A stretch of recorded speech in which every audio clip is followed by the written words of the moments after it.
apoio muito o SUS, porque todas as vezes que eu precisei, ele me deu respaldo, me ajudou muito. Pra gente aqui ainda tá bom, né? Porque a gente trabalha aqui há muitos anos. Aqui a gente corre, aqui meu marido passa mal, a gente corre atendido aqui na UPA, né? E eu tava grávida de 4 meses, nem era 5 meses ao total. Aí eles chegaram, aprenderam tudo, fizeram uma apreensão em tudo. Aí eu fiquei nervosa, no caso, comecei a passar mal. Aí eu fui atendida aqui dentro do hospital, né? Aí a neném nasceu. Nasceu. Ela nasceu aqui, no servidor público municipal. Ela nasceu prematura. A Luaninha, dia 13, que foi sábado, ela fez 17 anos. Uma moça que está no 2º ano, viu? Sim, fico emocionada. Porque aqui a gente tem tudo, né? Eu já sou funcionária, né? Sou do interior de Minas Gerais e eu passei a minha infância e adolescência sendo atendida pelo SUS em Poços de Caldas, num tempo ainda que a gente tinha até cirurgias muito, vamos dizer, básicas pelo SUS. Agora na pandemia, sobretudo, tivemos ainda mais uma grande demonstração que sem o SUS a gente não viveria. E viajando no mundo como eu viajo, eu não vejo no mundo lugares que têm um organismo importante como o SUS. Bom, eu acho que o SUS talvez seja uma das políticas públicas mais importantes do mundo, que garante o acesso universal à saúde, tanto de medicamentos super raros e super específicos, como tratamento amplo, e de toda a população, porque não só daqueles que vão lá no PS, mas quem faz uso da rede privada, quando vai se vacinar, usa do SUS e usa da saúde pública. Bem-vindos ao Bora Geral Saúde. Eu sou Hélio Rodrigues e aqui a gente fala sobre saúde pública com os pés no território e o coração no SUS. Como a gente já sabe, a produção sempre prepara um quiz para testar os nossos conhecimentos. Vamos ver o que temos para hoje. Vamos lá. O SUS oferece atendimento em saúde mental? Não oferece? Oferece atendimento psicológico, CAPS, terapias e internação quando necessário? Somente medicamentos controlados? Hoje vamos ouvir um depoimento diretamente da Zona Norte. Vamos lá.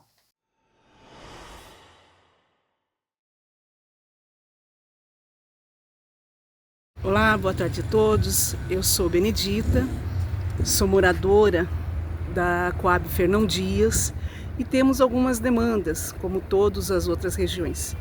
A mais premente é a de saúde e eu vou apresentar para vocês agora do que se trata. Essa é a unidade básica de saúde da Vila Sabrina, a primeira unidade de atendimento para toda uma região que tentou, de alguma forma, ampliar a sua área, mas pouco conseguiu, devido ao pequeno espaço em que ela está alocada, do lado de uma escola e de uma creche.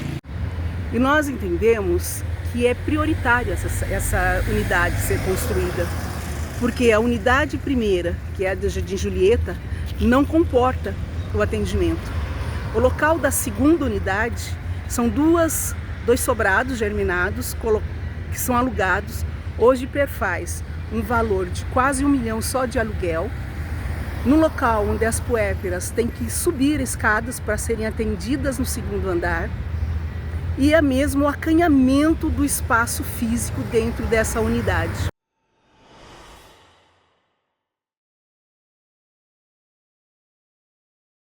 E vamos aos nossos comerciais.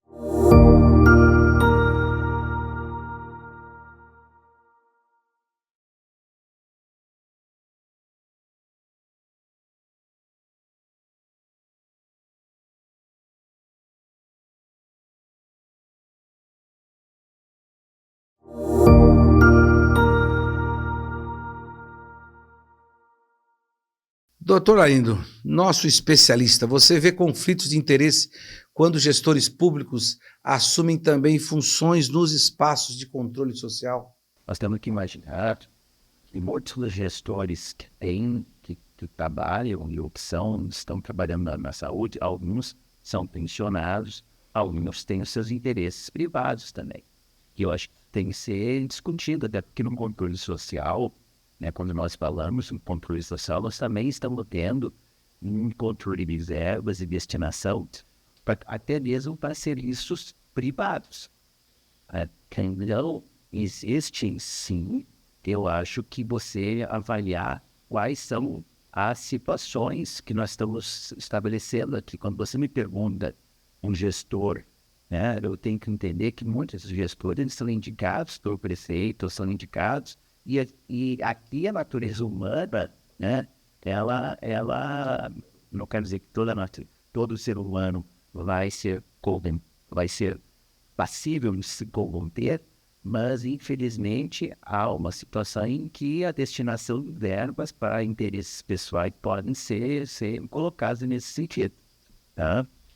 Bom, e nós temos um caso específico aqui no município de São Paulo, em que o secretário municipal da saúde também é o presidente do Conselho Municipal de Saúde. O que você acha sobre isso? Qual que é a sua opinião sobre isso? Bom, há um estabelecimento de que a questão do secretário ser o indicado como presidente é meio que uma coisa tomada como normal em vários conselhos municipais de saúde, tá? Agora, tu está me perguntando se eu acho que isso esse normal tem que se manter. Não. Eu acho que o controle social, a base, né, do que nós estabelecemos sobre a questão do controle social é a transparência, né? E a transparência, ela está relacionada também com o fato de que todo mundo que está ali, pelo menos a grande maioria, por exemplo, a bancada dos trabalhadores, a bancada dos usuários, eles são eleitos, né? Os outros que são indicados são os 25% dos gestores. Por que eles têm que ter, né, automaticamente a presidência do conselho? Né? Eu entendo que se a gente quer um SUS transparente, democrático, ele tem que permitir essa alternância, né, na presidência do conselho, até para poder se estabelecer uma dinâmica diferente, né, nos processos de prioridade de votação das propostas que estão ali estabelecidas, né? Porque muitas vezes talvez a população, talvez os trabalhadores tenham uma indicação maior de ter uma falta diferente do município, né? E que talvez tenha que ser discutido, tenha que ser negociado, né? Eu entendo que isso faz parte um pouco do Conselho do Poder Executivo, e nós temos que também ter que entender que o Executivo não é o Parlamento, mas o Executivo, a gente tem que ter uma certa, vamos dizer, maleabilidade nesse processo, de poder estabelecer o que é mais urgente, o que é menos urgente. E eu acho que isso tem que ser negociado com o próprio. Às vezes, quem está no conselho é quem pode estabelecer essa prioridade. Doutor Arlindo, eu queria sua opinião sobre o PL 303 de 2025 que eu apresentei, que altera a legislação sobre o cargo de presidente do Conselho Municipal de Saúde, que ele seja escolhido pelos membros, né, que foram também escolhidos para estarem representando a população no Conselho Municipal de Saúde. Eu acho que essa alternância, essa capacidade de você estabelecer o que vão ser as prioridades na votação, né, e ter esse processo de negociação, que eu acho que isso é que é o fator mais, vamos dizer, importante desse projeto. É porque ele vai estabelecer que se tenha negociações. Ou seja, estabelecer o que é prioritário, como vai se dar essa prioridade, né? Como é que vão ser votados essas propostas e quais são as propostas que vão ser prioritárias para a administração e também para a própria população. Então, quem está na presidência, como eu estava falando, é ele que estabelece. Outra coisa também, é que eu acho que isso também vai mudar um pouco a dinâmica, né, quando a gente fala em transparência, da divulgação desses projetos.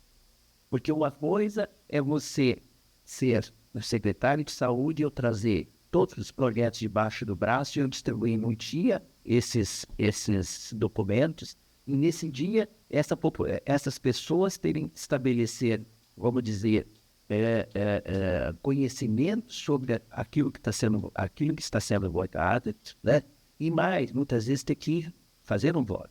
Outra coisa é essas pessoas terem, né, vamos dizer, receberem esses documentos com um mínimo de de antecedência, possam permitir eles formularem juízo e até mesmo levar para suas bases. Nós temos que imaginar que o Conselho Municipal de Saúde, eles são representantes que estão ali de bases, de pessoas que têm interesse. E essas pessoas também têm que conhecer a realidade que está sendo votada no Conselho Municipal de Saúde. Bom, e a população continua participando e cobrando que o poder público garanta um bom atendimento de saúde. Vamos conferir o que recebemos aqui.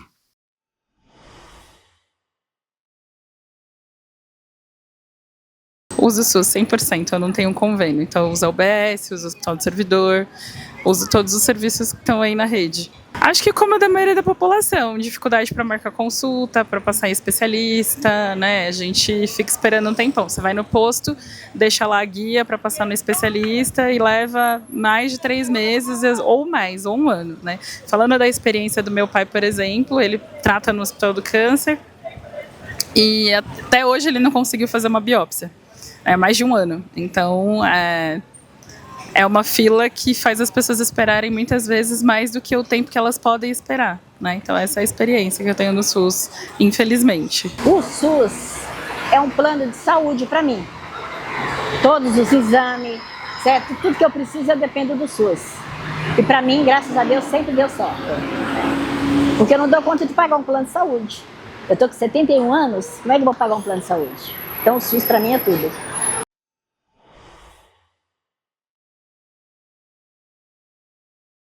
Bom, evidente que a gente tem conversado com a população e tem aparecido, doutor Arlindo, muita queixa que não é atendido, na demora, pelo tamanho da cidade que nós temos e pela capacidade que nós temos de atender a população ainda é muito baixa.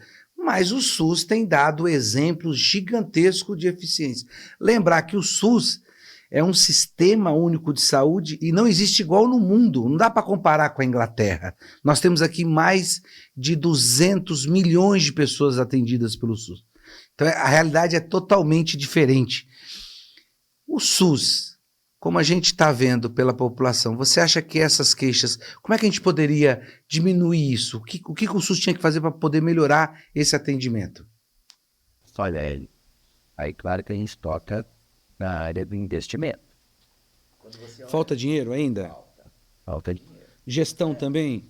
Gestão, falta estabelecimento claro de políticas, né, de estratégias por onde a gente vai caminhar, né? Apesar de que a gente já tenha construído muita coisa, como você falou, ainda falta uma parte importante. Por exemplo, se eu vou te dizer para você, na parte de assistência, né, eu acho que isso é importante você talvez fazer um dia uma pesquisa, que é o seguinte: tem muita dificuldade das pessoas conseguirem entrar no sistema, né? Então aí faz a fila.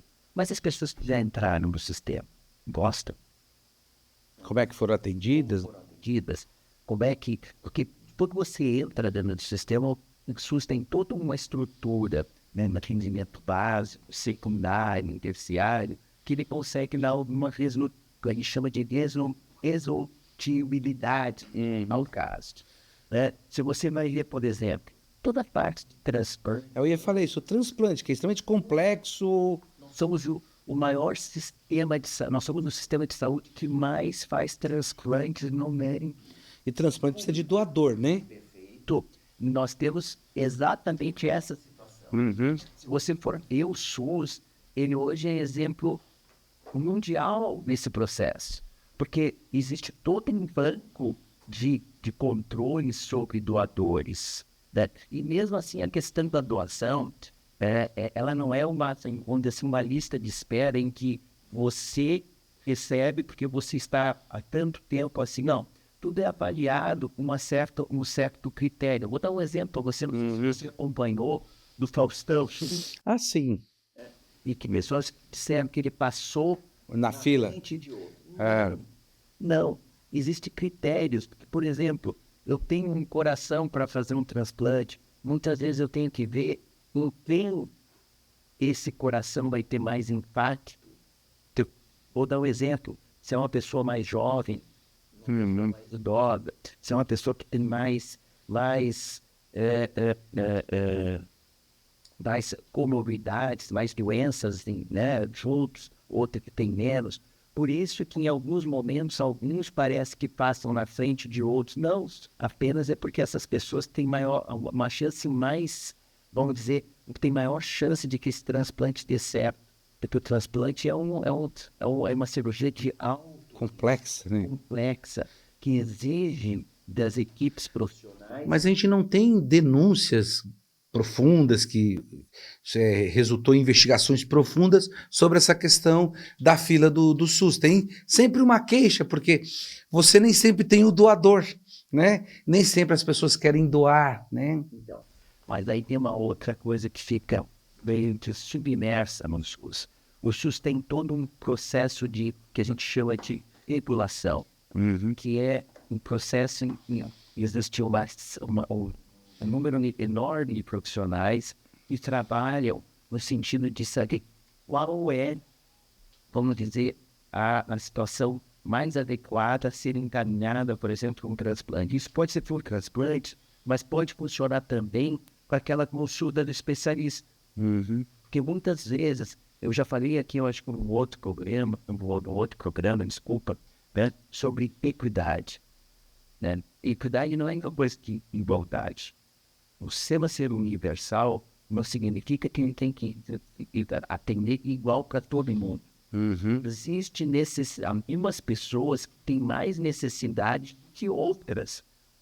Não significa que ela é mais igual. Ela é mais... Que a pessoa de um transplante, por exemplo, né? E às Pessoa de vezes muito ele mais. precisa passar na frente de muitas pessoas. Porque, teoricamente, eu tenho que fazer um transplante, eu tenho algo tão grave, tão agudo, tão rápido, que eu preciso passar na frente. Acidente de trânsito, é na hora, tem que passar na frente. Uma cirurgia, enfim, né? Isso são urgências, né? emergências, mas muitas vezes você tem que imaginar que, às vezes, você é atendido lá numa unidade básica de saúde, com um problema em que o médico ou a equipe está ali detecta que aquele problema ele pode fugir do controle e ele precisa passar na frente de outros pacientes para atender como especialista.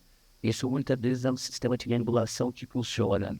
É o médico encaminhando pedido para que esse sistema de regulação encontre para ele um encaixe para passar no especialista. Isso tudo está dentro do SUS. Lógico que nós estamos no município de São Paulo, uma cidade com 12 milhões de habitantes, que cresceu assustadoramente nos últimos 40 anos, mas eu tenho relato de outros municípios em que o atendimento é uma coisa de primeiro mundo. Por quê?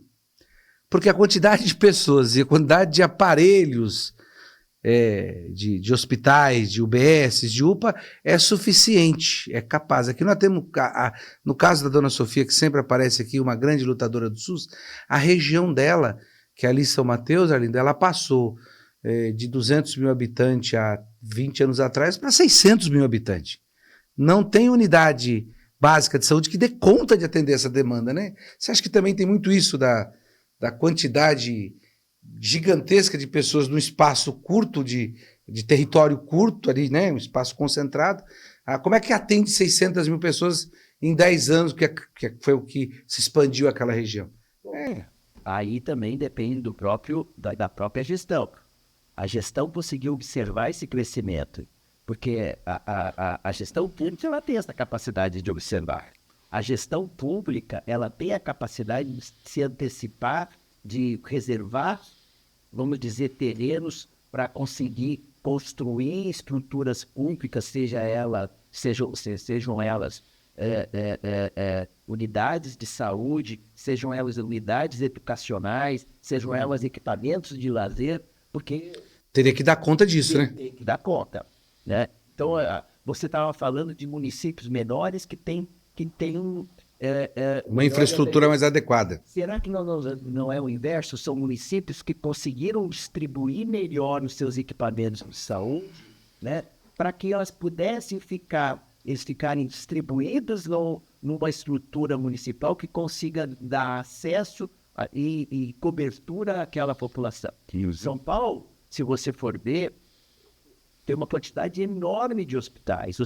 Tem. De ponta, hospitais públicos que são referências internacionais. Que recebem pessoas de outros municípios, de outros estados. Perfeito. E aí eu te pergunto, aonde estão localizados? Tudo na região central. Então, e aí a gente vai olhar, né? A gente vai olhar a periferia de São Paulo, são branquíssimos os grandes hospitais. Né? Quase não tem. É que a cidade cresceu pelo centro, né? A periferia é um acontecimento dos últimos 70 anos, quer dizer, cresceu muito pouco a rede de hospitais, de UBS para essa região. E o que a gente vê é isso, assim, é uma demanda muito crescente. A gente não pode falar que o município de São Paulo, no quesito da saúde, não tem investido, porque tem investido muito. A gente discorda como é que está sendo esses investimentos, como é investimentos. Mas o orçamento em saúde tem aumentado bastante. Nós estamos hoje, Arlindo, com 14 bilhões no município de São Paulo, só do município, sem falar do Estado e da União, que nós temos hospitais federais, aqui o Hospital São Paulo, um hospital de altíssima, referência, né? O Hospital das Clínicas, e aí, enfim, tantos hospitais que são do Estado e da Prefeitura. Mas o que a gente nota é isso, assim, existe um clamor da população, e você falou bem, primeiro que é onde estão localizados os hospitais de referência, não estão na periferia. Quem cresceu mais foi a periferia, né? Porque o centro continuou o mesmo, né? E você tem muita queixa por esse primeiro atendimento, que é o primeiro atendimento em que a pessoa teve uma indisposição, que a pessoa está com algum problema, precisa entrar no sistema, e essa porta de entrada ainda ela não é eficiente. Eu acho que defender o SUS é reconhecer que ele é o maior programa universal de saúde do planeta. Ponto. Segunda coisa, que ele tem problemas. Problemas por quê? Aqui no caso do nosso município de São Paulo, exatamente uma questão geográfica e também o atendimento ainda que não é suficiente pelo crescimento da cidade. Né? Nós precisamos ter muito atendimento, precisa ter muitos hospitais na periferia, inclusive no centro também, viu, Arlindo? Nós estamos sem hospital municipal no centro. Né? Então, você vai para a UBS, vai para a UPA e depois como é que você se encaminha para o hospital? Então, acho que isso é importante porque a gente tem que defender o SUS, porque o SUS ele atende todo mundo, indiscriminadamente. Inclusive o cara que sofre um acidente com a Ferrari, com a Porsche, ele é atendido no SUS. Né? O primeiro socorro é feito ali. Então, acho que é isso que é importante, que a gente tem colocado vários vídeos aqui para a gente conversar sobre as demandas da população com relação à saúde, e a gente tem escutado muito essa queixa do problema do primeiro atendimento. Mas, como você falou muito bem, existem atendimentos no SUS que são atendimentos assim complexos, todos os transplantes, inclusive você já falou num outro programa nosso aqui, todo o atendimento às cirurgias, isso, com robóticas, questão de tratamento de câncer, questões que são extremamente dispendiosas, que aquilo que você falou uma vez, para o equipamento muito caro, e quem compra é o SUS, quem banca é o SUS. O que tu falaste, eu acho que tá corretíssimo. Eu acho que a gente não pode esconder o que é, vamos dizer assim, o que é problema no SUS. A população, cada vez mais a questão da saúde, ela tem se tornado, vamos dizer assim, uma das principais preocupações da população.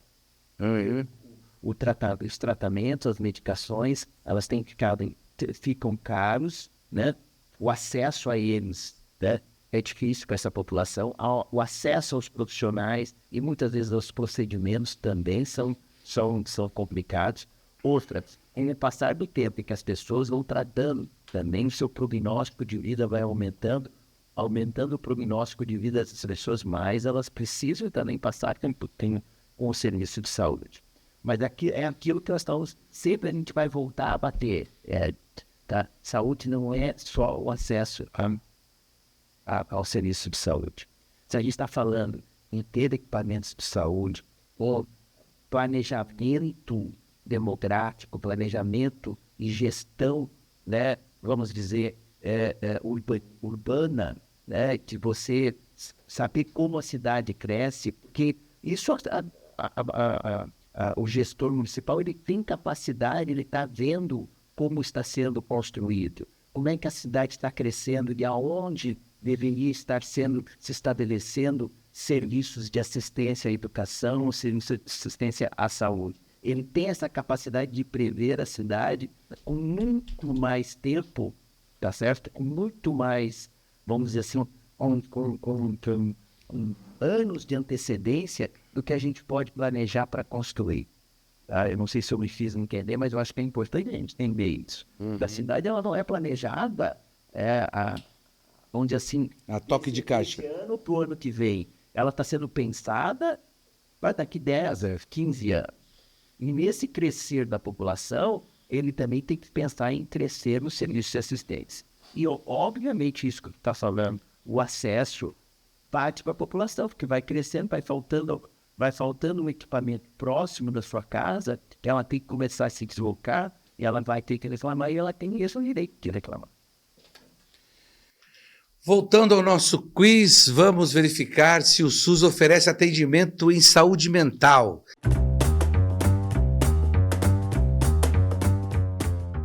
E a resposta certa é atendimento psicológico no CAPS, terapias e internação quando necessário. O SUS oferece uma rede de cuidado em saúde mental que vai muito além da internação, com foco em cuidado e atenção humanizada. Eu quero de novo agradecer mais uma vez o Dr. Larlindo por ter debatido, por ter esclarecido o controle social, a importância do SUS, a sua luta histórica por dar atendimento universalizante. Por mais que o projeto neoliberal tentou, não conseguiu destruir o SUS, não vai destruir o SUS e vamos reconstruí-lo à base e à luz de uma política pública universalizante. Muito obrigado a todos, fiquem com Deus e até a próxima.